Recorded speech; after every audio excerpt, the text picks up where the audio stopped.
বন্ধুরা, আপনারা হয়তো মহাদেবকে ডাকছেন, কিন্তু তাতে শিব সাড়া দিচ্ছে না, কোনো ফল মিলছে না শিবের পূজা করেও। তাহলে এই গল্পটা শুধু শুনবেন না, অনুভব করুন। কারণ হয়তো আপনি ঠিক সেই জায়গায় আছেন যেখান থেকে ঈশ্বর সত্যিকারের ভক্ত তৈরি করেন। হ্যাঁ বন্ধুরা, আজকে আমরা শিবের এক অপূর্ব কাহিনী আপনাদের শ্রবণ করাবো। বন্ধুরা, ভিডিওটি শেষ পর্যন্ত মনোযোগ সহকারে শ্রবণ করুন। ভিডিওটি ভালো লাগলে অবশ্যই লাইক, কমেন্ট ও শেয়ার করে দেবেন। আর অমৃতরস কথা চ্যানেলটি সাবস্ক্রাইব করতে ভুলবেন না। তো বন্ধুরা, চলুন শুরু করা যাক। একটা ছোট্ট গ্রাম, নাম বিষ্ণুপুর। এই গ্রামের শেষ কোণায় গাছগাছালিতে ভরা একটা পুরনো মন্দির রয়েছে। আর মন্দিরের সামনে প্রতিদিন ভোরবেলা বসে পড়ে একজন যুবক। নাম তার শঙ্কর। তার বয়স মাত্র 19, কিন্তু কষ্ট যেন তার ছায়ার মতো সঙ্গী। ছোট থেকে শিবের ভক্ত। শিবকে সে তার বাবা, বন্ধু, রক্ষক ও তার সব কিছু বলে জানেন। তাই প্রতিদিন ভোরবেলা উঠে তার প্রথম কাজ মাটি ঝেড়ে শিবের সামনে ধ্যানে বসা ও প্রার্থনা করা। সে প্রতিদিনই ভাবত, আজ হয়তো শিব আমায় ফল দেবেন, আজ হয়তো বাবা আমার কথা শুনবেন। কিন্তু এভাবে কেটে যায় 1 মাস। ছোট ভাইয়ের অসুখ সারেনি, বাবার কষ্ট বেড়ে চলেছে, মায়ের চোখে ঘুম নেই। শুধু তার বুকের মধ্যে জমে উঠেছে একটাই প্রশ্ন, আমি তো শিবকে প্রতিদিন ডাকছি, কিন্তু উত্তর দিচ্ছেন না কেন? একদিন বাজারে যাবার পথে সে দেখে এক ধনী লোক। তিনি শহর থেকে আসে। তিনি প্রতিদিন মদ খায়, অন্যায় করে, মানুষের অপমান করে। তবু তার কাছে আছে অনেক টাকা, গাড়ি, বাড়ি, সম্মান। শঙ্কর তখন ভাবে, ও তো কোনোদিন শিবকে ডাকেনি, তবু ওর ভাগ্যে এত কিছু। তার মুখে রাগ ফুটে ওঠে। তাহলে কি শিব কি কেবল কিছু মানুষকে ভালোবাসেন? সেদিন রাতে শঙ্কর আর ঘুমাতে পারেনি। সে আকাশের দিকে তাকিয়ে বলল, যদি ফল না দাও, যদি আমার ডাকে সাড়া না দাও, তাহলে অন্তত বলো, আমি কি তোমার পছন্দের মানুষ নই? কোনো উত্তর এলো না, শুধু গভীর নীরবতা চারপাশে, যেন সময় থেমে গেছে। সকালবেলা সে আর শিবের সামনে বসল না। সে বলল, আজ থেকে আর শিবকে ডাকব না, তোমার নীরবতাই আমার প্রশ্নের উত্তর। কিন্তু ঠিক সেই দিন রাতে তার এক আশ্চর্য স্বপ্ন হয়। সে দেখতে পায় এক বিশাল পর্বতের চূড়ায় এক তপস্বী বসে আছেন। তার চারপাশে আলো, নিস্তব্ধতা। আর সেই তপস্বী হঠাৎ চোখ মেলে শঙ্করকে ডেকে বললেন, শিব নীরব থাকেন, কারণ তিনি তোমাকে নিজের হতে দেন। তুমি তাকে ডাকো, কিন্তু বুঝতে চাও না, ডাকের থেকেও বড় শিক্ষা আছে। হঠাৎ ঘুম ভেঙে যায় শঙ্করের। তার বুক ধড়ফড় করছে, সারা শরীর ঘামছে। সে জানে এটা স্বপ্ন, নাকি এটা শিবের প্রথম উত্তর। কিন্তু এই উত্তর তো প্রশ্নের থেকেও কঠিন। সে ভাবে, তবে কি শিব চান আমি তাকে খুঁজতে বের হই? তবে কি এটা একটা ডাক আমার নিজের সত্যকে খুঁজে পাওয়ার?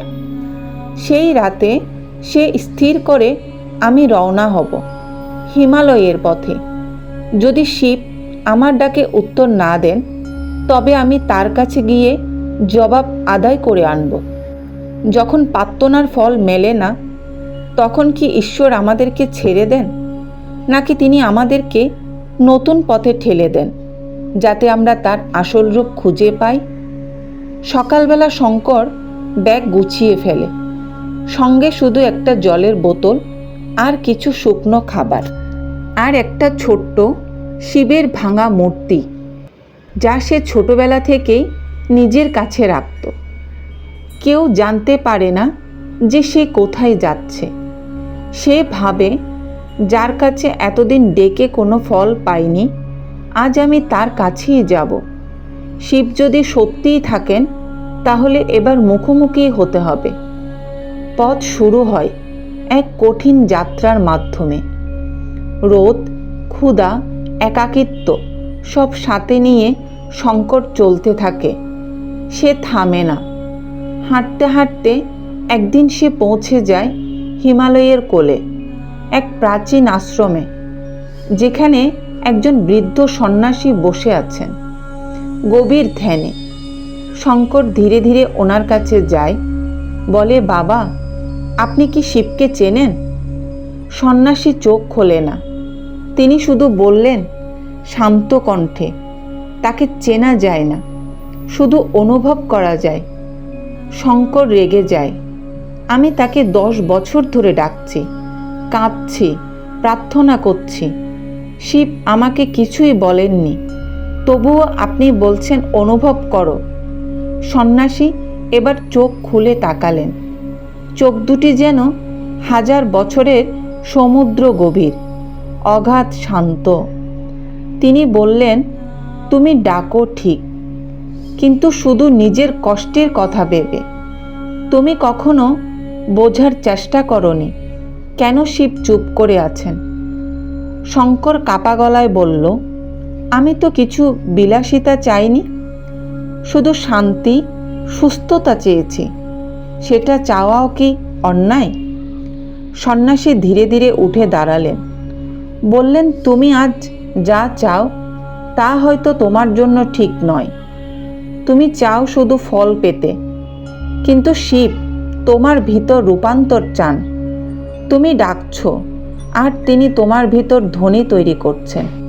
তারপর সন্ন্যাসী আবার বললেন, তুমি যদি সত্যি উত্তর চাও, তবে 3 দিন এখানেই থাকো। কোনো ডাক নয়, কোনো প্রার্থনা নয়, শুধু নিজেকে শোনো। শঙ্কর আরও অবাক। 3 দিন কোনো প্রার্থনা নেই, তাহলে তো আমি আরও দূরে চলে যাব ঈশ্বর থেকে। সন্ন্যাসী বুঝতে পারেন তার মনে চলা ভাবনাগুলো। তিনি বলেন, শিব তখনই কথা বলেন যখন তুমি চুপ থাকো। তোমার কষ্ট তার কাছে শব্দ নয়, তোমার নীরবতাই তার সাথে সংযোগের পথ। পরদিন থেকে শঙ্কর সেই নির্জন আশ্রমে থাকে। প্রথম দিন মনে হাজারো প্রশ্ন, দ্বিতীয় দিন শরীরের যন্ত্রণা, অস্থিরতা, তৃতীয় দিনে চোখ মুছতেই হঠাৎ এক দৃশ্য আসে। নিজের জীবন সে দেখতে পায় যেন আয়নার মতো। সে দেখে তার যত প্রার্থনা সবই ছিল শর্ত সাপেক্ষ। এটা দাও, তাহলে আমি ভালো হব। ওটা দাও, তাহলে আমি তোমায় মানব। এসব দেখে সে চমকে ওঠে। তবে কি আমি ভক্ত নই, শুধু এক চাওয়া পাওয়ার ব্যবসায়ী? তার চোখে জল আসে। সে ধীরে ধীরে সব বুঝতে পারে। কিন্তু শিব তো কখনো থামাননি আমাকে। আমি নিজেই ছিলাম নিজের পথে সবচেয়ে বড় বাধা। আমি ভাবতাম উনি চুপ আছেন, আসলে আমি নিজেই শুনতে জানতাম না। ঠিক তখনই সন্ন্যাসী সেখানে পাশে এসে, তুমি আজ শিবের প্রথম উত্তর পেয়েছ। এটা ফল নয়, এটা উপলব্ধি। ফল তো পরে আসবে, তবে তুমি আজ তৈরি তো সেটা নিতে? শিবের নীরবতা কখনো শত্রুতা নয়, তা এক গভীর শিক্ষা, যা শুধুমাত্র বোঝা যায়, বলা যায় না। যদি শিব চুপ থাকেন, জানবে তিনি তোমার ভিতরের আওয়াজ শোনার সুযোগ দিচ্ছেন। 3 দিন কেটে গেছে। শঙ্কর আশ্রমে বসে আছে, একদম চুপ।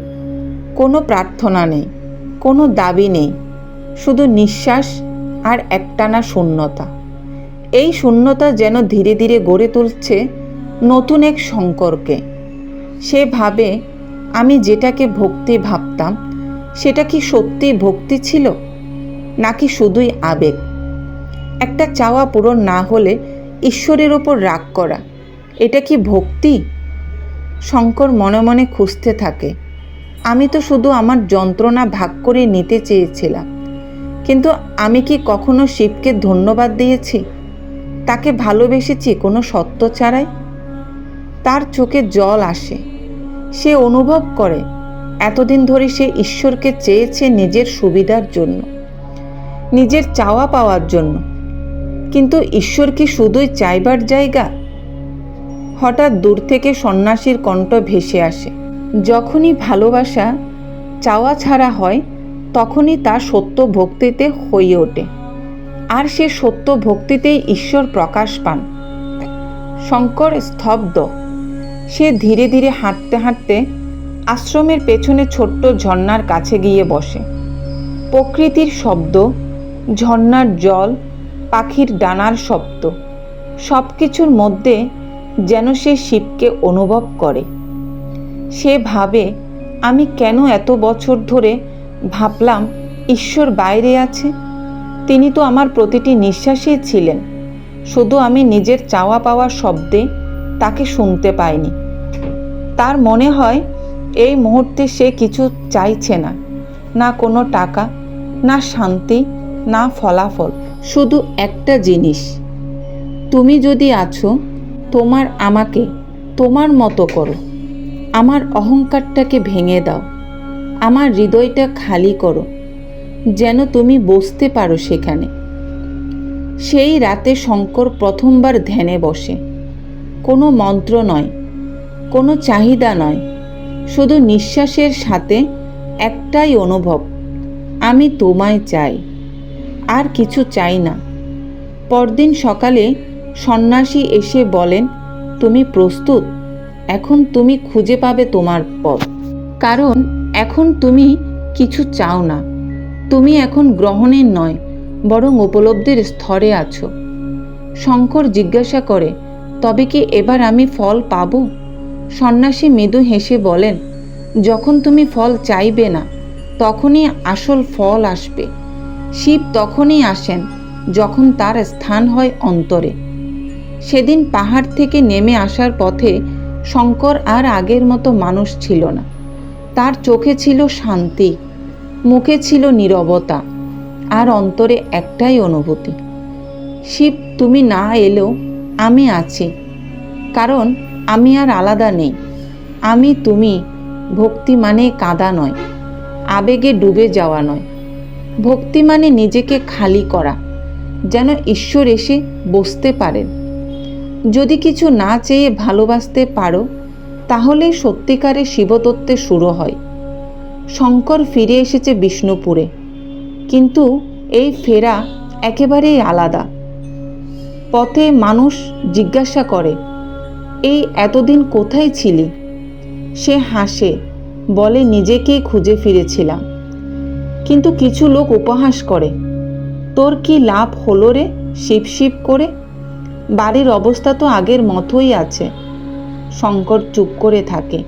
সে জানে মানুষ ফল দেখে, ভিতরের বদল দেখে না। বাড়িতে ফিরে মা কাঁদতে কাঁদতে জড়িয়ে ধরে, বাবা মুখ ঘুরিয়ে রাখে রাগে, অভিমানে। শুধু ছোট ভাইয়ের মুখে একটু হাসি। সে বলল, দাদা তুমি এসেছো, ভালো লাগছে। আমি আগের চেয়ে একটু ভালো আছি। রাতের বেলা শঙ্কর মন্দিরে যায়। পুরনো সেই জায়গা, ভাঙা মাটি, সেই শিবলিঙ্গ। তবে এবার আর সে চোখ বন্ধ করে কাঁদে না। সে চুপচাপ বসে থাকে, কিছু চায় না, কিছু বলে না, শুধু মনে মনে ভাবে, আমি তো বুঝেছি এখন, ফল না পেলেও শিব ত্যাগ করেন না। তার নীরবতাই তো সবচেয়ে বড় আশীর্বাদ ছিল। পরদিন সকালে সে গ্রামের স্কুলে যায়। প্রধান শিক্ষক নেই, অনেক ছাত্র পড়তে আসে না। শঙ্কর নিজে থেকেই বলে, আমি বাচ্চাদের পড়াবো, ফল চাই না, বেতনও চাই না, শুধু সুযোগ দাও। দিন যায়, মানুষের হাসি ব্যঙ্গ বদলে যায় শ্রদ্ধায়। ছোট ছোট ছেলেমেয়েরা তার কথায় অনুপ্রাণিত হয়। সে শুধু পড়া না, শেখায় ভালোবাসা, ধৈর্য, সত্য আর আত্মবিশ্বাস। সে বলে, তোমরা কি জানো শিব কাকে বেশি ভালোবাসেন? যে চায় না কিছু, শুধু নিজের সেরাটা দিয়ে যায়, যে চুপচাপ নিজের কাজ করে যায়। একদিন সন্ধ্যায় গ্রামের পঞ্চায়েতের এক লোক বলে, তুই তো শিবকে অনেক ডাকিস, তুই কি কোনো অলৌকিক ফল পেয়েছিস? শঙ্কর তাকিয়ে বলে, হ্যাঁ পেয়েছি।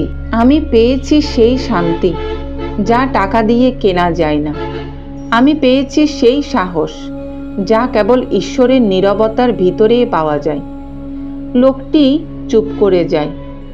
সে রাতেই শঙ্কর ছোট ভাইয়ের মাথায় হাত রেখে বলে, জানিস ভাই, আগে আমি ভাবতাম শিব মানে ইচ্ছা পূরণকারী। আজ আমি বুঝেছি শিব মানে এমন এক শক্তি যিনি চাওয়ার আগে আমাদের গড়ে তোলেন, চাওয়ার যোগ্য করে। ফল না পাওয়া মানে ব্যর্থতা নয়। এমন অনেক ফল আছে যা চোখে দেখা যায় না, কিন্তু আত্মা অনুভব করে। যদি তুমি চাও শিবকে, তবে আগে তৈরি হও, ফল নয় উপলব্ধির জন্য। ঘটনা শুরু হয় এক বিকেলে। হঠাৎ গ্রামের পাশের নদী ফুলে ওঠে, মেঘ জমে বজ্রপাত শুরু হয়।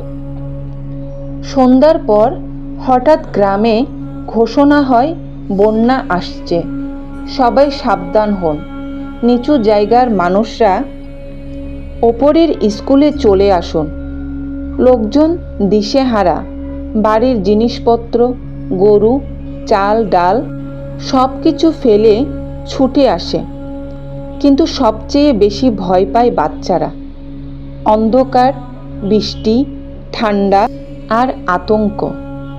পুরো গ্রামের মধ্যে একটা মৃত্যুভয় ছড়িয়ে পড়ে। তখনই সামনে আসে একজন, শঙ্কর। সে বলে, ভয় পেও না, এই স্কুলের ছাদ শক্ত। আমরা সবাই একসাথে থাকলে কিছু হবে না।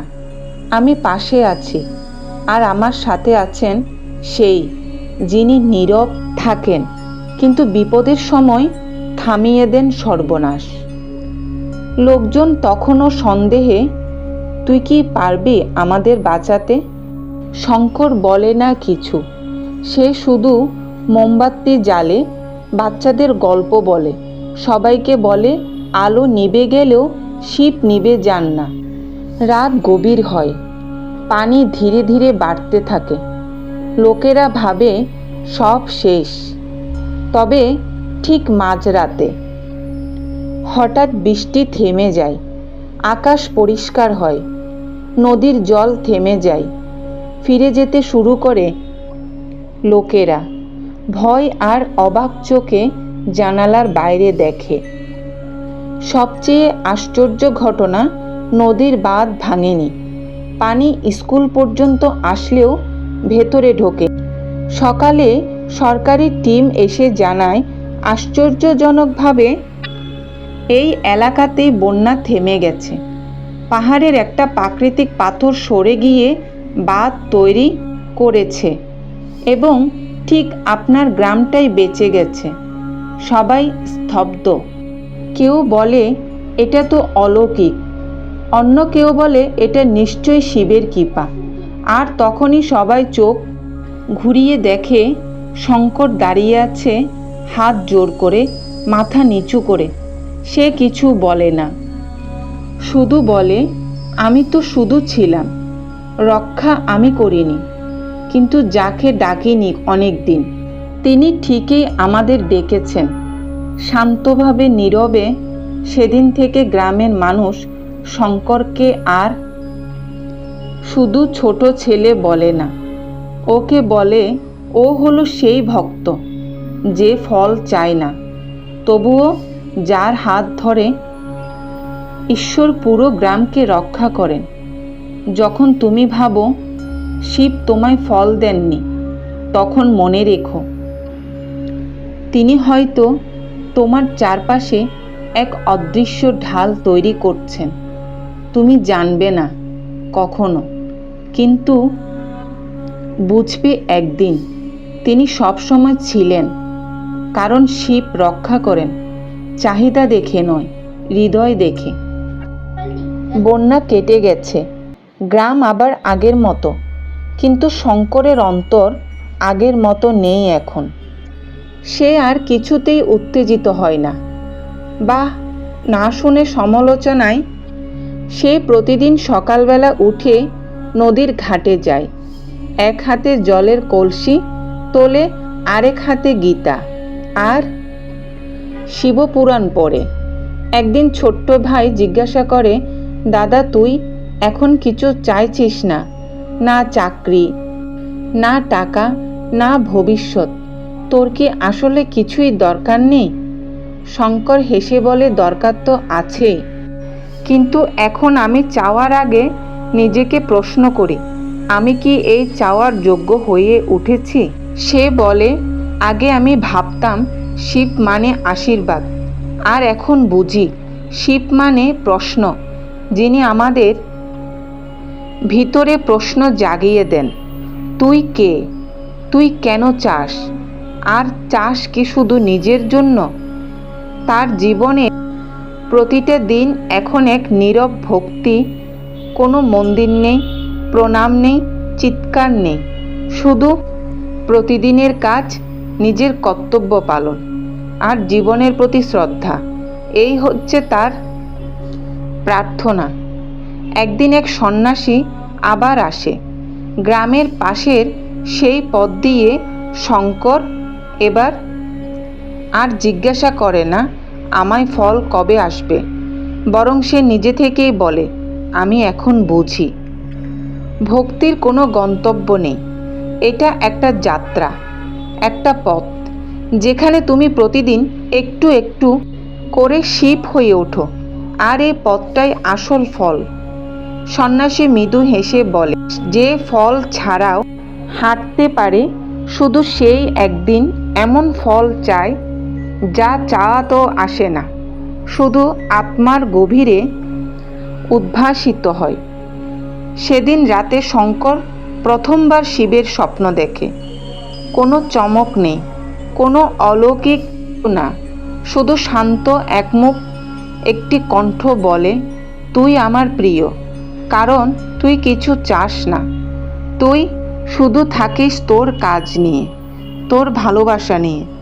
শঙ্কর চুপ করে থাকে। সে হেসে শুধু বলে, আমি প্রভাব ফেলিনি, আমি তো শুধু শিবের মতো হওয়ার চেষ্টা করেছি। মানে কারো উপকার করে দাবি না রাখা, বিনা কোলাহলে ভালো কিছু করে ফেলা, আর কাউকে নিজের চেয়ে বড় ভাবা। এই সবই তো শিবতত্ত্ব। জোর করে কিছু পেলে তা থাকে না, নির্ভয়ে কাজ করো, ঈশ্বর একদিন তোমার হয়ে কথা বলবেন। তোমার পথ যদি সঠিক হয়, ঈশ্বর তোমার ছায়া হবেন। বন্ধুরা, যদি এই গল্প আপনার মনকে ছুঁয়ে যায়, তবে অবশ্যই লাইক করুন, কমেন্টে লিখে জানান আপনি শিবকে ডাকেন কোন সময়, আর এই গল্পে কোন অংশ আপনাকে সবচেয়ে বেশি শিখিয়েছে।